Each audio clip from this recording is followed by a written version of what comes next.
Welcome to Ask and Learn.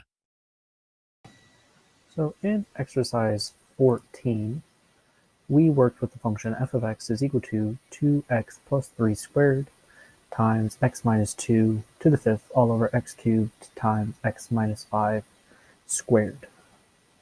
And what we want to do is to find the first and second derivatives, preferably using some kind of CAS software, and then use their graphs to estimate intervals where the function is increasing, decreasing, and find concavity of f.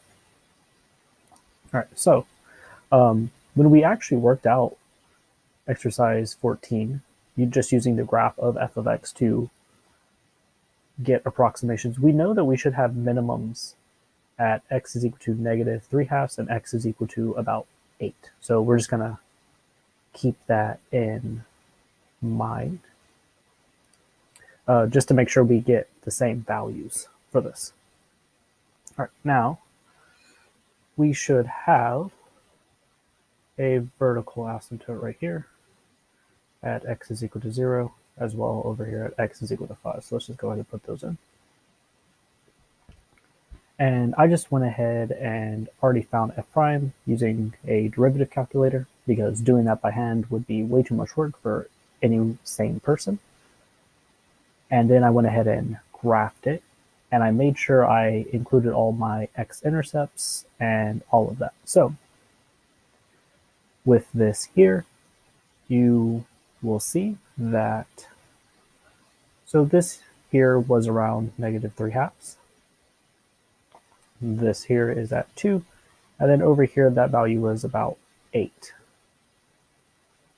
Now to figure out where the function is increasing, we want to determine that f prime of x is strictly larger than 0. So this here will go off to negative infinity if you were to look at the rest of the graph. To the left of negative 3/2. So to the right, it's going to be negative 3/2 to our first vertical asymptote being 0, then union, and then from 0 to 4, or to x is equal to 5, 0 to 5, our next intercept, it will be increasing.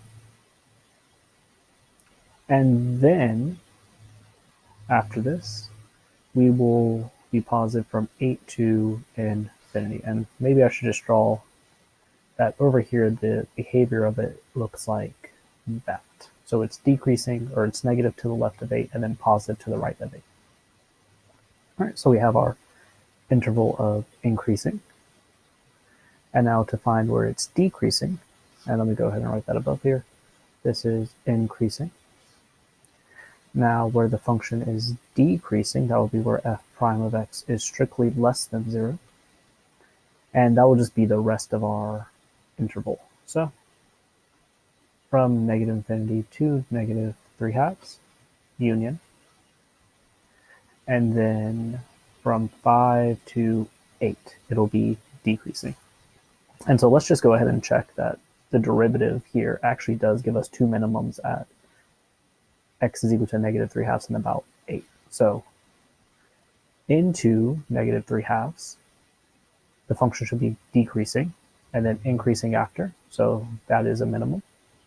At x is equal to 2, well, it's increasing into the point and then increasing after. So that's going to be a saddle. So we don't have any issues there. And then at x is equal to about 8, well, it's decreasing in the point and then increasing after. So at least our graph here matches up with what we would expect for the maxes and mids. All right. Then we want to find concavity. So again, for the second derivative, I just went ahead and plugged it into a derivative calculator, and it gave me that big monstrous looking thing. And then I just kind of zoomed out far enough to kind of get a good idea of what our behavior should look like.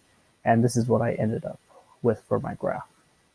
So for us to find concavity, remember we want to figure out where the function is going to be larger than 0, for it to be concave up, so f double prime of x strictly larger than 0. And again, I went ahead and put in the vertical asymptotes just so we kind of keep track of it. So it looks like from 0 to 5, f double prime, not to infinity, 0 to 5, it looks like it is positive. And then on the other side of our asymptote, it will be positive as well. So it's concave up from 0 to 5 and 5 to infinity. Then for it to be concave down, we want to find where the second derivative is less than 0, and that'll just end up being from negative infinity to 0.